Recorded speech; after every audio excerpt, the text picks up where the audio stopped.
রান্না হয়েছে দমে গরুর মাংসের কাচ্চি বিরিয়ানি। এত বেশি মজা হয়েছিল কি বলবো। সুলতান ডাইন, তারপরে কাচ্চি ভাই, সব কিছু ফেল মনে হচ্ছে আমার কাছে, এত বেশি মজা হয়েছিল। আমার হাজব্যান্ড যখন খাচ্ছিল তখন আমি বলেছিলাম তোমার রেডিসন হোটেলের কাচ্চি ফেল। আমার হাজবেন্ডও খেয়ে বলেছিল অনেক বেশি মজার হয়েছে। আর যেহেতু বৃষ্টির দিন, সবসময় বৃষ্টির দিন আসলে একটু খিচুড়ি টিচুড়ি রান্না করি, ভুনা খিচুড়ির সাথে গরুর মাংস ভুনা। তো আমার হাজব্যান্ডকে বলেছিলাম 1 নাম্বার থেকে আসার সময় মাংস নিয়ে এসো। তো ও আসার সময় মাংসের সাথে বাসমতি রাইস নিয়ে আসছে, প্লাস আরও মশলা টশলা নিয়ে আসছিল। তো নিয়ে এসে আর আমাকে কিছু বলে নাই। তো আমার তো আর বুঝতে বাকি নাই যে হয়তো বা ওর কাচ্চি বিরিয়ানি খেতে ইচ্ছে করছে। তো এই তো, যেহেতু কাচ্চি বিরিয়ানির সব আইটেমগুলো নিয়ে আসছে, আমিও আমার মনের মাধুরী মিশিয়ে খুব সুন্দর করে কাচ্চি বিরিয়ানিটা রান্না করেছি। আর আমার এখানে কাচ্চি বিরিয়ানিটার ফুল ভিডিওটা আমি তোমাদের সাথে শেয়ার করব, আমি কিভাবে রান্না করেছি। তো সাথেই থাকো এবং ফুল ভিডিওটা দেখে তোমরাও মজাদার কাচ্চি বিরিয়ানি রান্না শিখে যাও।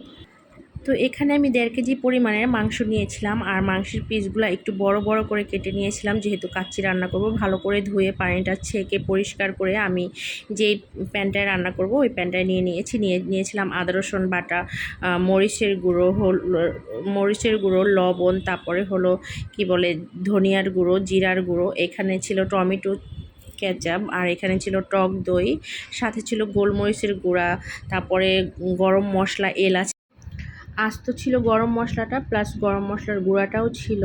তো সব কিছু আমি মাখিয়ে নিয়েছি। আর এই দিকে আমি বাসমতি রাইসটাকে হাফ সিদ্ধ করে নিয়েছি, আর এটার ভিতরে আমি পরিমাণ মতো লবণ আর গরম মশলা দিয়ে সিদ্ধ করে নিয়েছিলাম। সাথে দিয়ে দিয়েছিলাম একটু তেল, যাতে চালটা ঝরঝরা থাকে, বেশি মানে একটার সাথে একটা যাতে লেগে না যায়। আর এই দিকে আমার মাখা গরুর মাংস কিন্তু আমি অলরেডি চুলোর উপরে বসিয়ে দিয়েছি। এইদিকে আমি হলো আলুর মধ্যে একটু কি বলে জর্দার রং দিয়ে এটাকে একটু তেলে ভেজে নিচ্ছি হালকা করে, জাস্ট কালার আসার জন্য।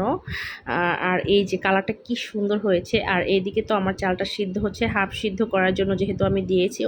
এখানে কিন্তু চাল সিদ্ধ করার সময় আমি শাহি জিরাও অ্যাড করেছিলাম। আর এইদিকে আমার আলুটা ভাজা হয়ে গেছে। আর এইদিকে আমি অনেকগুলো পেঁয়াজ বেরেস্তা করে নিয়েছি। এই যে আমার পেঁয়াজ বেরেস্তাটাও হয়ে গেছে। আর মাংসটা আমি মাখানোর সময় কিন্তু তেল আর ঘি দুইটা একসাথে দিয়েছি। তো আমার মাখানো মাংসটার উপরে আমি ভাজা আলুগুলো খুব সুন্দরভাবে বিছিয়ে দিব।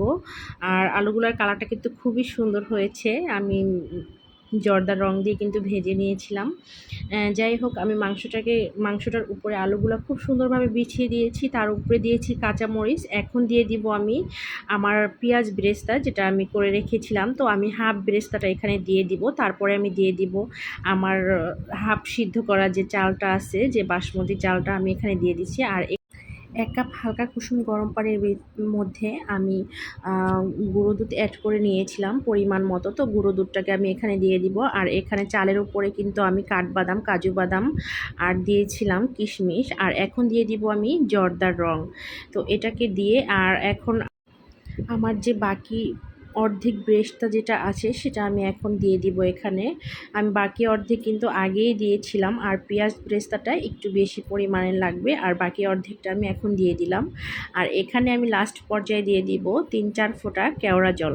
আর এখন আমি কিছু আটা পানি দিয়ে গুলিয়ে নিয়েছি, কারণ আমি এই ঢাকনাটার চারপাশে দিয়ে দিব, যাতে করে কোনো হাওয়া এখান থেকে না বের হতে পারে, কোনো বাতাস এখান থেকে না বের হতে পারে। তো এর জন্য আমি ঢাকনাটার চারপাশে আটা গুলিয়ে দিয়ে নিচ্ছি, যাতে করে হাওয়াটা মধ্যে এই রাইসটার মধ্যেই থাকে, আর এটা ভালো করে সিদ্ধ হয়, যাতে গরুর মাংসটা আর সুন্দর করে যাতে তৈরি হয় আমার কাচ্চি বিরিয়ানিটা। তো আমি ফার্স্টেই 10 মিনিট হাই হিটে রান্না করব এভাবে ঢাকনা দেওয়ার পরে। তারপরে হলো দমে রান্না করব 1 ঘন্টা 20 মিনিট। একদম চুলার আঁচটা কমিয়ে দিয়ে আমি 1 ঘন্টা 20 মিনিট রান্না করব। আর এইদিকে রান্না হচ্ছে, আর আমি টেবিলে কি বলে প্লেট সাজিয়ে নিয়েছি। সবাই খাওয়ার জন্য একদম পাগল হয়ে আছে, সবার অনেক ক্ষুধা লাগছে। তো আর ওইদিকে তো আমার বিরিয়ানিটা হচ্ছে, আর এই ফাঁকে আমি একটু টেবিলটা সাজিয়ে নিলাম। তো এই যে আমার 1 ঘন্টা 20 মিনিট হয়ে গেল। এখন আমি এটাকে একটা ছুরির সাহায্যে, যেহেতু এটা শক্ত হয়ে গেছে, লেগে গেছে পুড়ে, তো একটা ছুরির সাহায্যে আমি এটা খুলে নিচ্ছি। আর এই যে আমার কাচ্চি বিরিয়ানির ফাইনাল লুক, এত অসাধারণ হয়েছিল আর এত পারফেক্টভাবে এটা রান্না হয়েছিল কি বলবো, খেতেও এত বেশি মজা হয়েছিল। তো যারা যারা আমার ভিডিওটি দেখে আপনারা একটু হলেও শিখতে পেরেছেন অবশ্যই ট্রাই করবেন, এবং ট্রাই করে এই কাচ্চি বিরিয়ানিটা আপনাদের রান্নাটা কেমন হয়েছে আমাকে কমেন্ট বক্সে জানাবেন, এবং আমার রান্নাটা কেমন হয়েছে সেটাও কমেন্ট করে জানাবেন। আর এত কষ্ট করে আমার ভিডিওটা দেখার জন্য সবাইকে অসংখ্য অসংখ্য অসংখ্য ধন্যবাদ। আর এই যে এখন খাবো, এখন খাওয়া দাওয়া শুরু করব। তো বিরিয়ানিটাকে আমি ভালো করে মিক্সড করে সবাইকে দিয়ে দিচ্ছি। আসলে আপনি রান্নার ভিতরে যত মন দিবেন, এটা আমি সবসময় বলে থাকি, রান্না যত মনের মাধুরী মিশিয়ে রান্না করবেন তত বেশি মজার হবে।